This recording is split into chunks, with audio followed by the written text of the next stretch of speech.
No student will ever make any progress in spiritual development who flits from system to system. First using some new thought affirmations, then some yoga breathing exercises and meditation postures, and following these by an attempt at the mystical methods of prayer. Each of these systems has its value, but that value can only be realized if the system is carried out in its entirety. They are the calisthenics of consciousness and aim at gradually developing the powers of the mind. The value does not lie in the prescribed exercises as ends in themselves, but in the powers that will be developed if they are persevered with. If we intend to take our occult studies seriously and make of them anything more than desultory light reading, we must choose our system and carry it out faithfully until we arrive, if not at its ultimate goal, at any rate at definite practical results and a permanent enhancement of consciousness. After this has been achieved, we may, not without advantage, experiment with the methods that have been developed upon other paths, and build up an eclectic technique and philosophy therefrom. But the student who sets out to be an eclectic before he has made himself an expert will never be anything more than a dabbler. Whoever has any practical experience of the different methods of spiritual development knows that the method must fit the temperament, and that it must also be adapted to the grade of development of the student.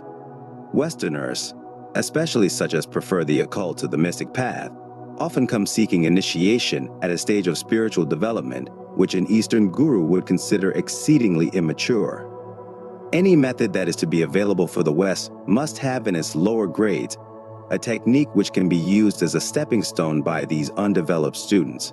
To ask them to rise immediately to metaphysical heights is useless in the case of the great majority and prevents a start from being made. For a system of spiritual development to be applicable in the West, it must fulfill certain well-defined requirements. To begin with, its elementary technique must be such that it is readily grasped by minds that have in them nothing of the mystic.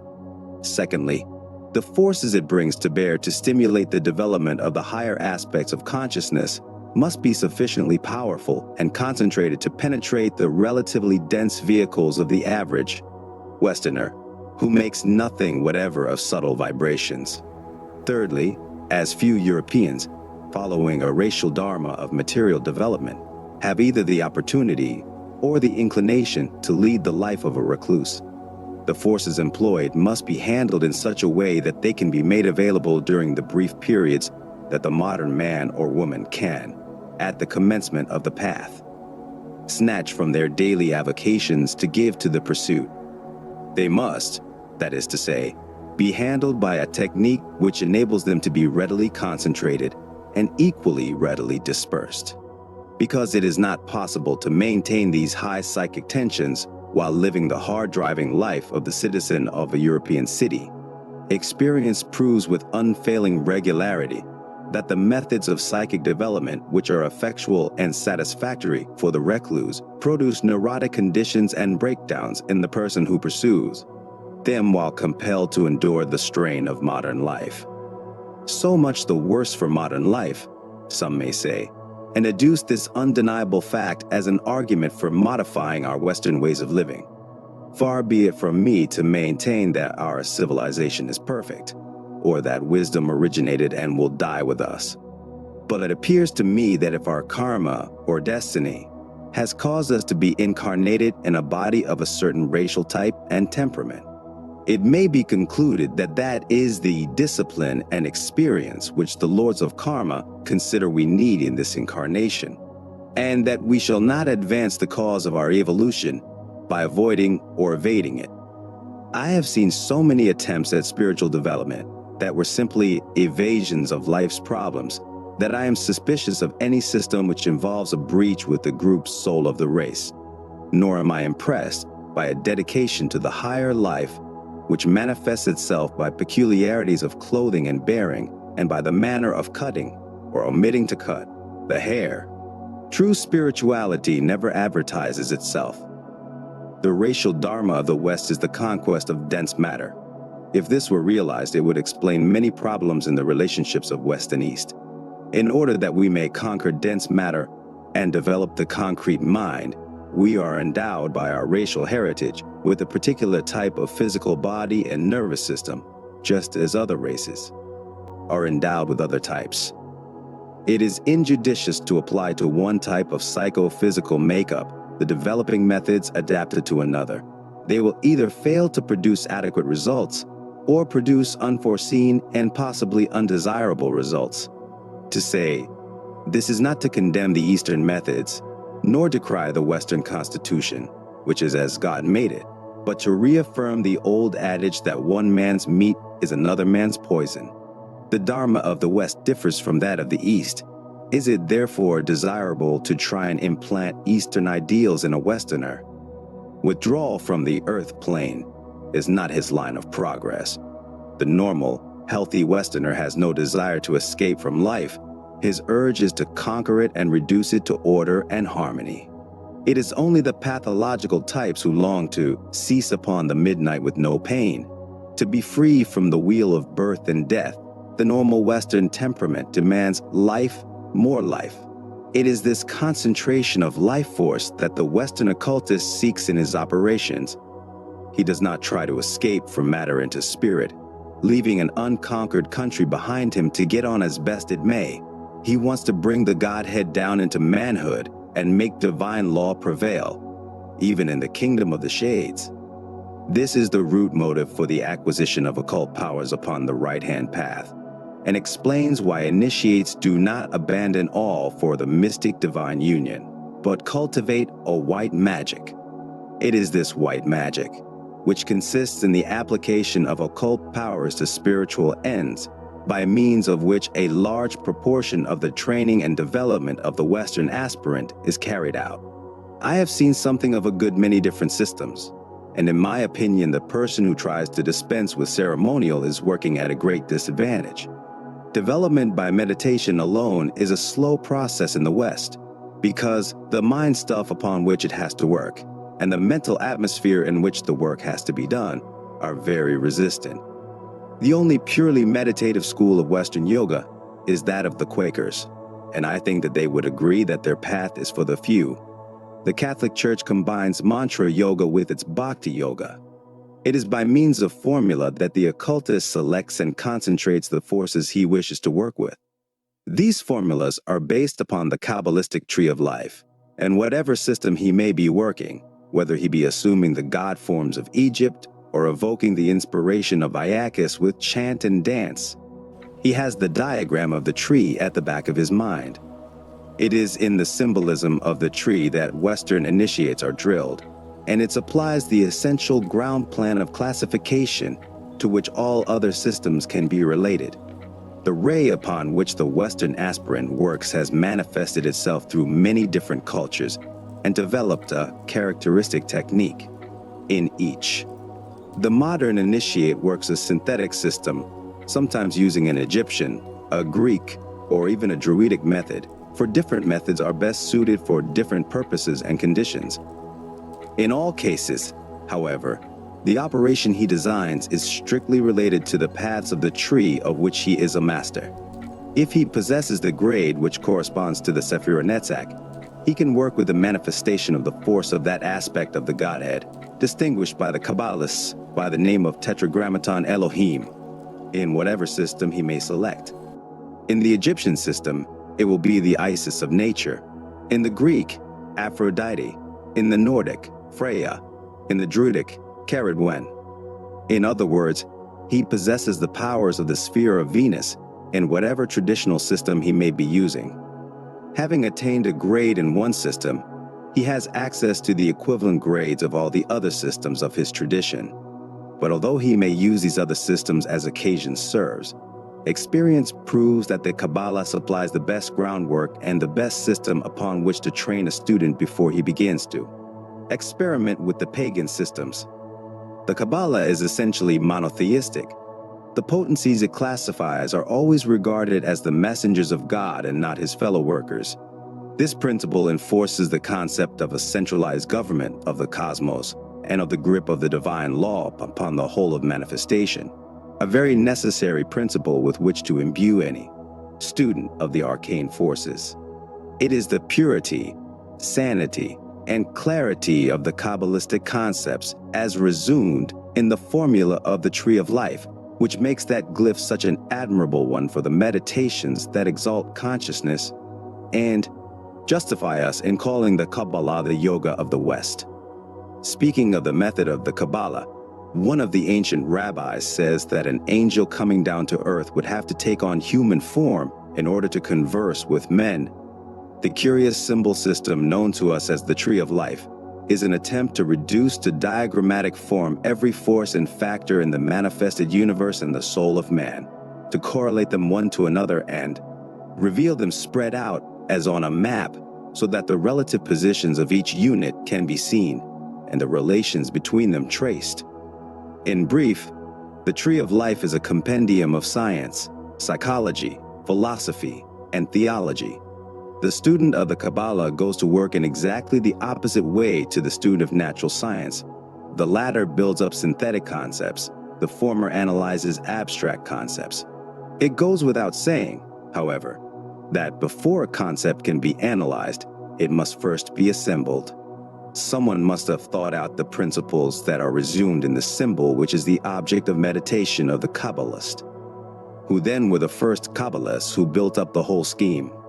The rabbis are unanimous upon this point. They were angels.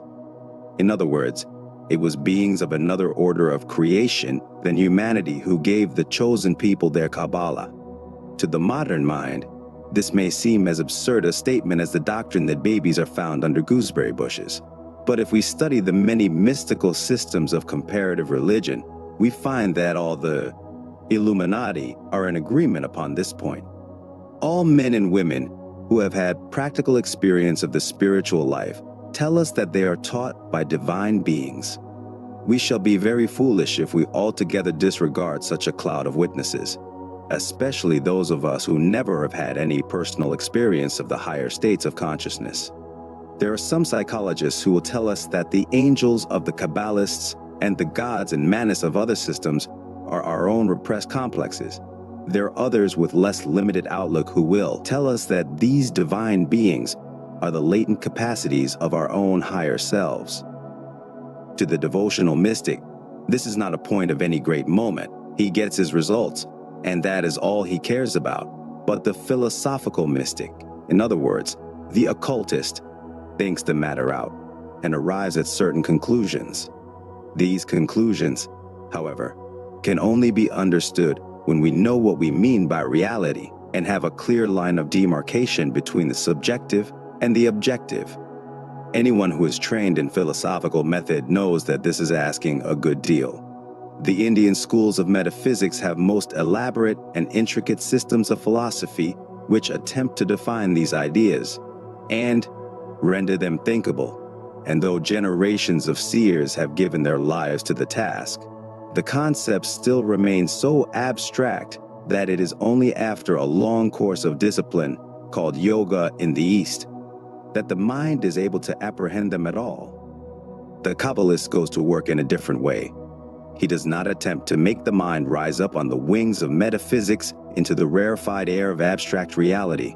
He formulates a concrete symbol that the eye can see and lets it represent the abstract reality that no untrained human mind can grasp.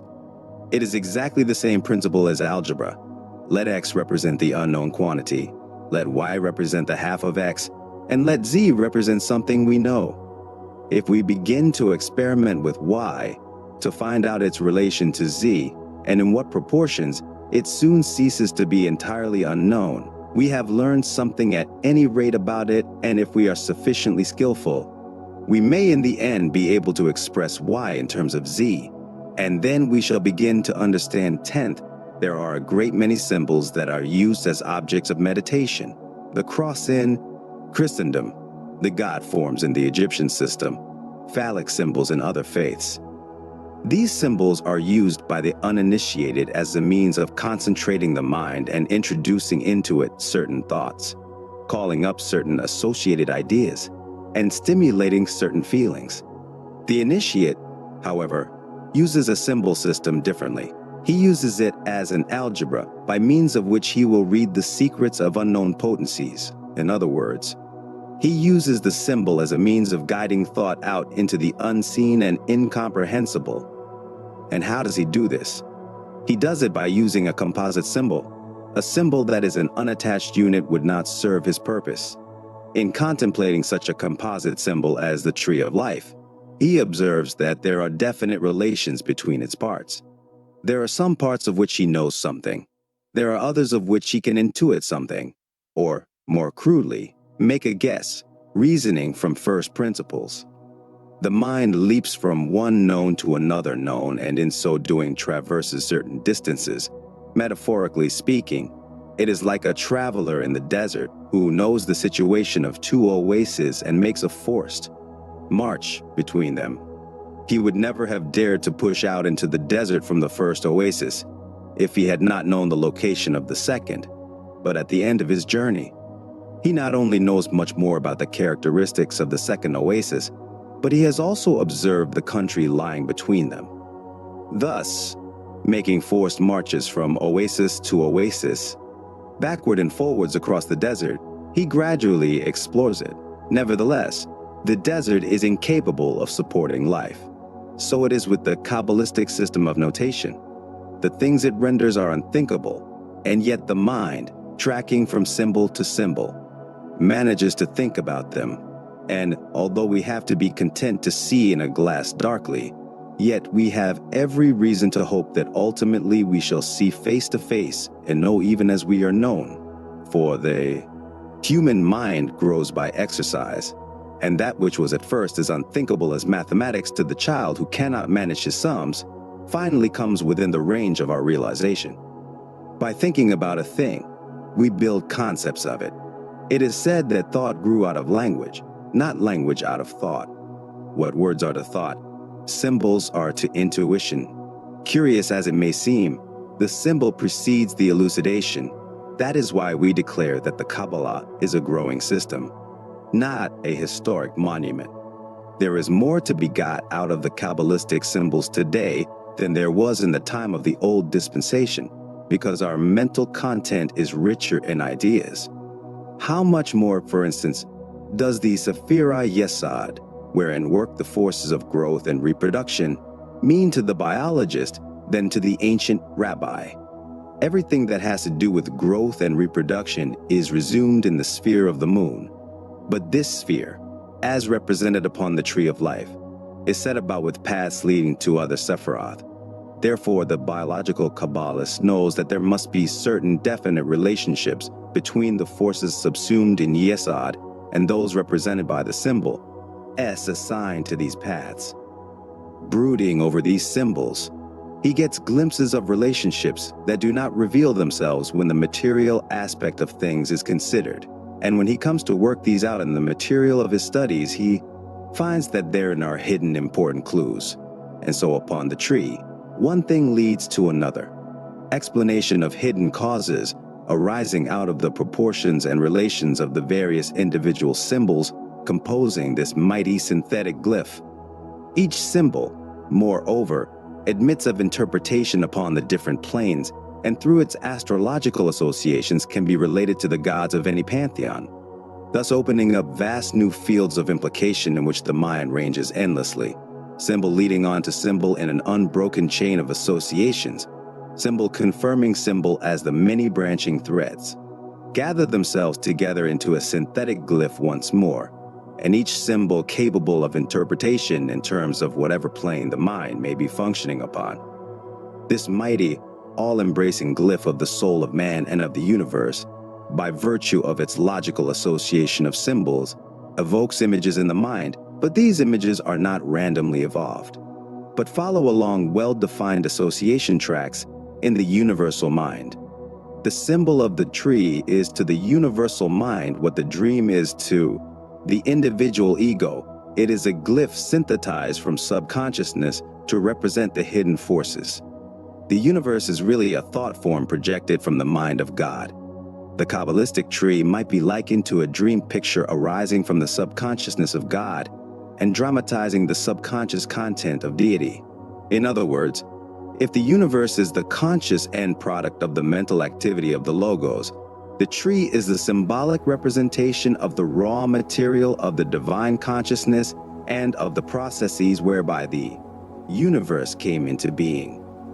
But the tree applies not only to the macrocosm but to the microcosm, which, as all occultists realize, is a replica in miniature. It is for this reason that divination is possible. That little understood and much maligned art has for its philosophical basis the system of correspondences represented by symbols. The correspondences between the soul of man and the universe are not arbitrary, but arise out of developmental identities. Certain aspects of consciousness were developed in response to certain phases of evolution, and therefore embody the same principles. Consequently, they react to the same influences. A man's soul is like a lagoon connected with the sea by a submerged channel, although to all outward seeming it is landlocked. Nevertheless, its water level rises and falls with the tides of the sea because of the hidden connection. So it is with human consciousness. There is a subconscious connection between each individual soul and the world soul deep hidden in the most primitive depths of subconsciousness. And in consequence, we share in the rise and fall of the cosmic tides. Each symbol upon the tree represents a cosmic force or factor. When the mind concentrates upon it, it comes into touch with that force. In other words, a surface channel, a channel in consciousness, has been made between the conscious mind of the individual and a particular factor in the world soul. And through this channel, the waters of the ocean pour into the lagoon. The aspirant, who uses the tree as his meditation symbol, establishes point by point the union between his soul and the world soul. This results in a tremendous access of energy to the individual soul. It is this which endows it with magical powers. But just as the universe must be ruled by God, so must the many-sided soul of man be ruled by its God, the spirit of man. The higher self must dominate its universe, or there will be unbalanced force. Each factor will rule its own aspect, and they will war among themselves. Then do we have the rule of the kings of Edom, whose kingdoms are unbalanced force. Thus do we see in the tree a glyph of the soul of man and the universe, and in the legends associated with it, the history of the evolution of the soul and the way of initiation.